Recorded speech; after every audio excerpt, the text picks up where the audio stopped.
Hey friends, Ash here with gentsscents. Hope you're doing really well. It's that time that you've all been waiting for.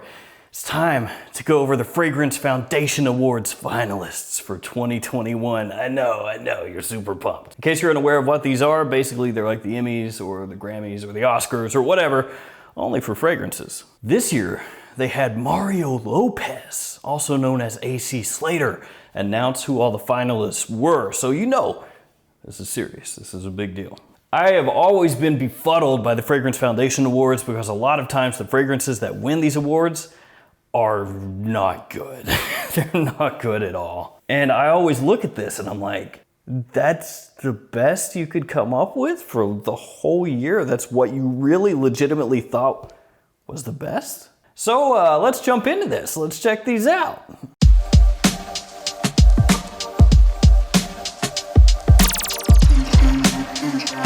Now, I'm not gonna go over every single category because there's a bunch of them and that would take forever. So I'm just gonna touch on some of the more important ones for my audience. First up, let's take a look at the Fragrance of the Year Popular category. Yeah, that's the name of it. Fragrance of the Year Popular.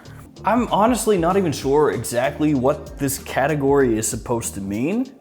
Popular. That's all it says. So I'm assuming that these are fragrances that they think are popular and or are associated with a popular person, not really the highest selling fragrances. So we've got Ariana Grande on here. We've got KKWX Chris, which is a Kardashian fragrance. We've got the Fluid Project, we've got Philosophy, and then, yeah, David's Perfume by David Dobrik. David's Perfume number 01.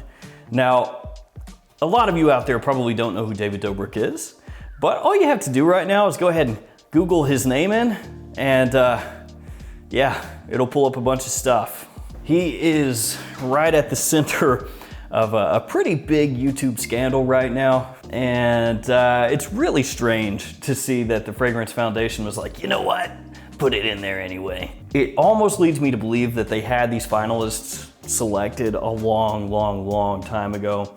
And then when all this scandal broke, they were like, you know what, we're too far along, man, forget it. Just put it in there anyway, who cares? Now, I'm not gonna go into the whole David Dobrik scandal right now. That's not really what this video is for, but if you want to go down that rabbit hole, feel free. It is just really, really strange to see that on here, if I'm honest. And it's a $60 cheap fragrance. I mean, it's Fragrance of the Year. Okay, sure.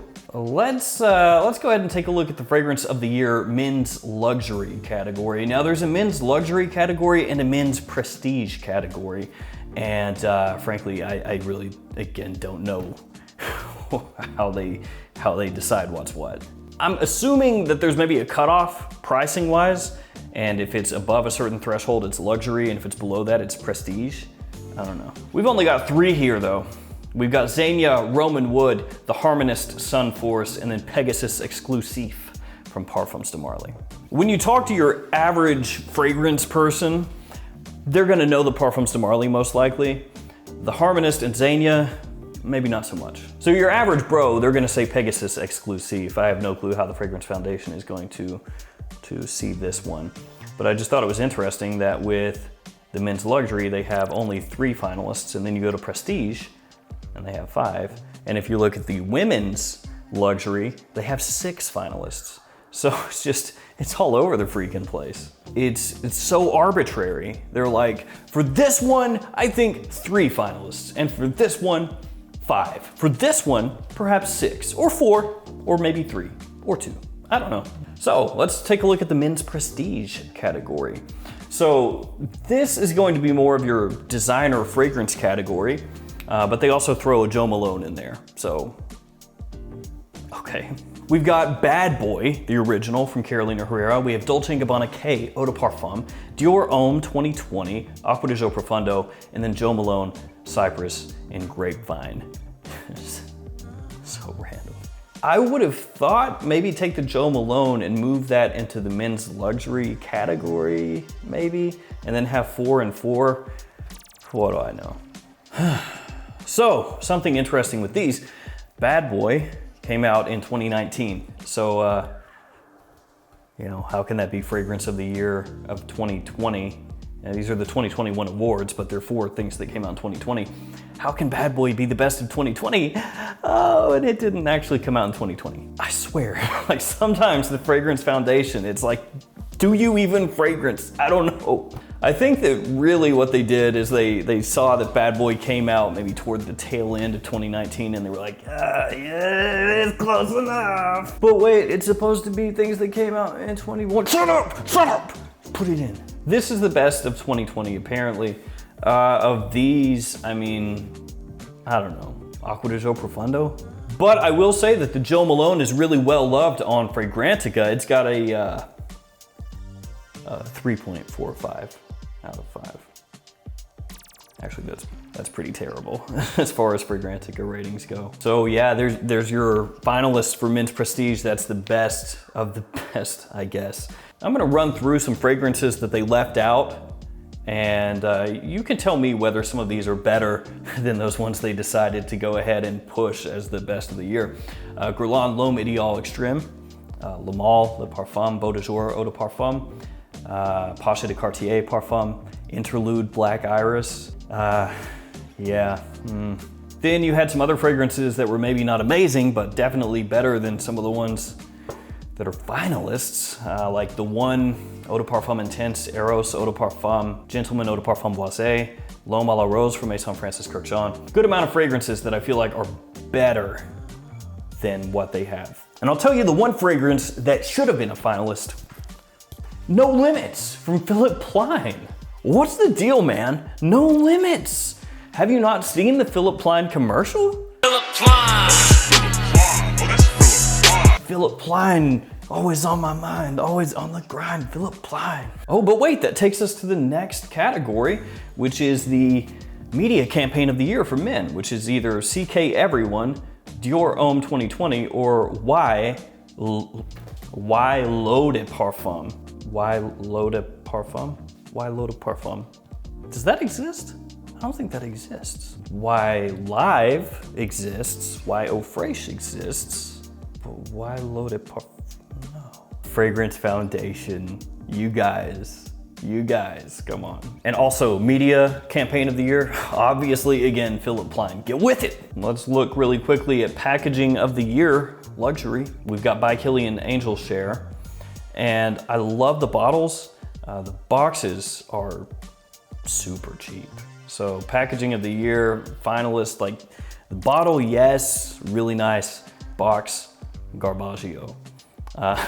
Tom Ford Rose Prick. Best part about that being a finalist is that it's literally the exact same bottle that is every single Tom Ford private blend. I feel like out of all these, the Terenzi has to win. It is just so ostentatious that they legitimately stuck the fragrance inside of a jar and filled it with water and then put a little light in there that lights up when you open the box. It's gotta win. It's completely over the top. It really is just completely like pointless, but it's gotta win. Up next, packaging of the year, prestige / popular. They just combine them together. Gonna look at just two of these. Bad Boy, once again. And that bottle to me is almost like people left Paco Rabanne and they went to Carolina Herrera, like they were fired from Paco Rabanne's bottle design department. Went to Carolina Herrera, looked at the AC/DC logo and they were like, let's turn that into a bottle. So yeah, they just looked at that lightning bolt and they were like, yeah, that'd make a great bottle. There you go. And then Tom Ford Black Orchid Parfum, which is the exact same bottle that Tom Ford has used for years, but this time it's gold. Tom Ford changes color on bottle equals bottle of the year. Let's wrap this up with the men's consumer choice, and this has 6. We've got CK Everyone from Calvin Klein, which is a unisex fragrance. So good job. They should just go ahead and put that one in the women's as well because it's unisex. That's how it's marketed. CK Everyone, not CK Every Dude. And the women have 2 categories. They have consumer choice, prestige, and popular, but each one of them only has 3 choices. Just combine them into one like you did with the men's where there are 6. Then we've also got David Dobrik, 01 Amber and Cashmere. I already talked about this. Go back and rewind the video. David Dobrik, Google it. What are they doing? What are they doing? I don't understand. And then there's K Eau de Parfum once again. There's 1 Million Parfum, Pegasus Exclusif once again, and To Me Awaken. Now, one thing that I will say about that To Me is that bottle probably should have actually been on one of these packaging of the year things, because the cap is really slick. It stays locked into place. You turn the little dial where the red notch is, and then the cap pops off, and then you put it back on and lock it back. It's really cool. And the glass is heavy, the atomizer is good, the cap is heavy. That should have been in one of the packaging things. I have no clue how that's one of the consumer choice finalists, assuming that, you know, actual people who buy fragrances are voting on this. Not many people own that fragrance. So how can you realistically think that To Me Awaken can stand up to a Dolce & Gabbana release or a Paco Rabanne release? I don't know. So, yeah, that's the Fragrance Foundation Awards 2021. And one thing that I think is really cool here, I think this is just super cool, and it shows that this award is completely legit and it's about just the merits of the fragrances, the merits of the fragrances. Right there on the webinar, as soon as you pull up the 2021 Fragrance Awards Finalists webinar, thanks to our sponsors. And then you've got on there Coty, Estée Lauder, Firmenich, Givaudan, IFF, L'Oreal, LVMH, all these companies, and it's really great to see that, and then to immediately see below that all of those companies being nominated for awards. So it would appear to me, maybe, this is just some conspiracy theory, that if you don't sponsor the awards, you might not win. That's conspiracy theory. That's insane. That's crazy. That's not possible. So there we go. I'll leave a link in the description. You can check out the finalists yourself and check out all the other categories. There's a bunch of them on here. Let me know what you think about these finalists in the comments below. Thanks for hanging out with me. I'm out. Stay safe. See you tomorrow.